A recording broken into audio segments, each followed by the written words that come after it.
Welcome back. Time to talk racing. It was a great day at Rosehill yesterday. The Golden Slipper's got so much to offer every year, and yesterday Might and Power, like Octagonal last year, put some icing on the cake. I'm going to break with tradition, Keith. I'm actually going to introduce Max first today because it was Slipper Day. Well done, Max. Tipping Prowl for the last fortnight on this program and hopefully backing him yesterday. Yes, well, I'd like to say well done to Clary Connors, because Clary is a master now at training Group 1 horses.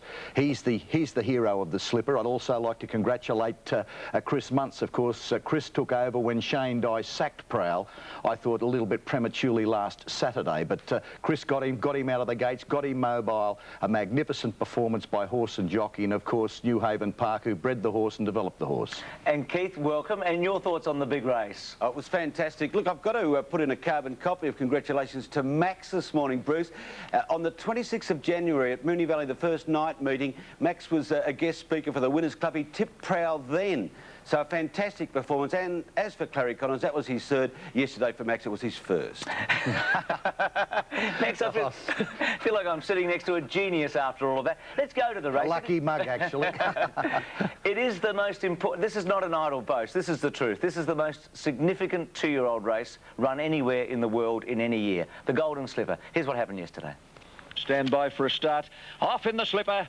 And slow to move, Medals and Compulsion also dwelt. Away brilliantly, Splendid Horse. Prowl jumped fast from the inside gate. And then Speed Week and Dittman has fired out of the outside gate on Chavog, who's going to be fourth on settling down. Laurie's Lottery is next, followed by Coup de Grace, Ruby Call on the fence. Then Paris Dream, Compulsion quickly along the fence, but got onto the heels of one in front and struck Big Bother. Minimal in that bunch, followed by Marty's Magic. Manjana's a mile back. So is Danelar, followed by Medals, Glamis and Glacier last of all. 600 metres out, Splendid Horse the leader. Prowl second. In third place, Chavog, who's on the fence coming around the turn. Followed by Speed Week, Ruby Call looking for a run. Then Paris Dream, Laurie's Lottery about 5 deep, and Marty's Magic is right off the track. Heads a turn for home, Splendid Horse the leader. In second place, Prowl, followed by Speed Week, and then Chavog, Laurie's Lottery, hard ridden. Paris Dream can't get a run anywhere, neither can Manjana. Chrissy Muntz took Prowl to the lead, 100 out. Chavog with Dittman throwing everything at him is coming out after the leader, and Glamis is charging down the outside. Prowl in front, and Prowl wins the Slipper for Chrissy Muntz. Chavog second, Glamis third.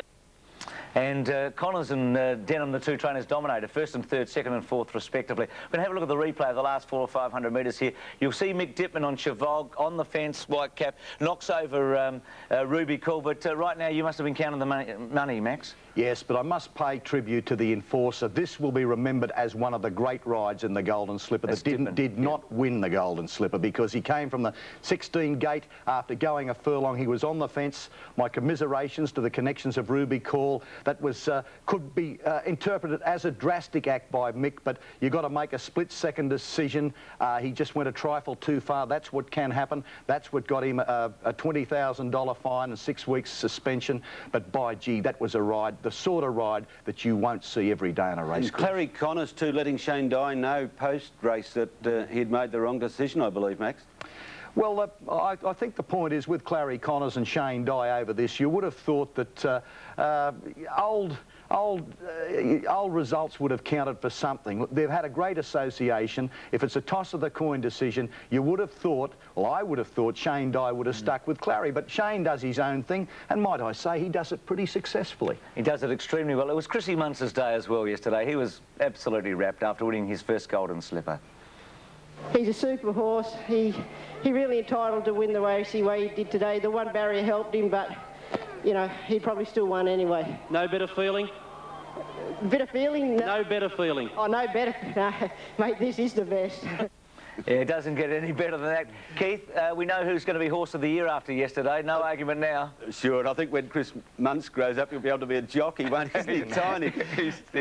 Might and Power. That was his first weight for age win yesterday, Bruce. So he's got the whole scope now. Well, in your terms, he's special, Bruce. You actually say it better than I do. Aren't we all happy this morning? We are. He was as good as saintly and octagonal yesterday. He was a super horse. Let's have a look at him.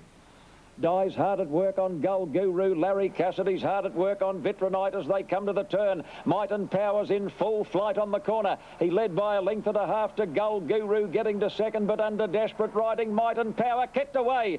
Might and Power 2 lengths on Gold Guru, desperately ridden. Moss Downs is running on gamely, but Might and Power coming to the 200, raced away, put about 4 lengths on Gold Guru. He is going to give them a galloping exhibition. The champ is back, the Moratus Marvel. Might and Power racing away. Good on you, son. Might and Power bolted in. Gold Guru second, about 6 lengths away. A close third, Doremus, a great run. Yeah, stunning win by Might and Power, running them off their legs. He goes for the Queen Elizabeth. What about the Derby, Max? Gold Guru's second here, Vitronite fourth. Throw in Tie the Knot, Champagne. What's the picture there? I'd be very wary of the fillies. The fillies' form seems to be the strongest, just taking a line through Tycoon Lil. Champagne won very, very well yesterday. Well, I don't know whether I'll be tipping Champagne, whether she'll even be running in the Derby. I think they're worthy of plenty of attention. But, Bruce, just one point. I once had to do a story trying to find out the true meaning of the word champion. What is a champion? I went around to trainers and jockeys looking for the answer of this question. And Arthur Ward, the old jockey, came up with the best description. He said a champion racehorse is one that not only beats other good horses, but donkey licks them. And that's what we saw with Might and Power yesterday. It's a good way to finish this segment. Appropriate words. Keith, good punting this week. Good to talk to you as always, mate. You too, Bruce. And the Grand National winner overnight, the first horse to win the English, Scottish and Irish Grand Nationals. Earth Summit. More about that later in Sports World. Max, go and count your money and have some champagne. We'll take a break. Back with more after this. I'm Tiger Woods. Obviously, they look up to people, and I happen to be lucky enough to be one of those. I'm Tiger Woods. I'm Tiger Woods. They were creative. Todd.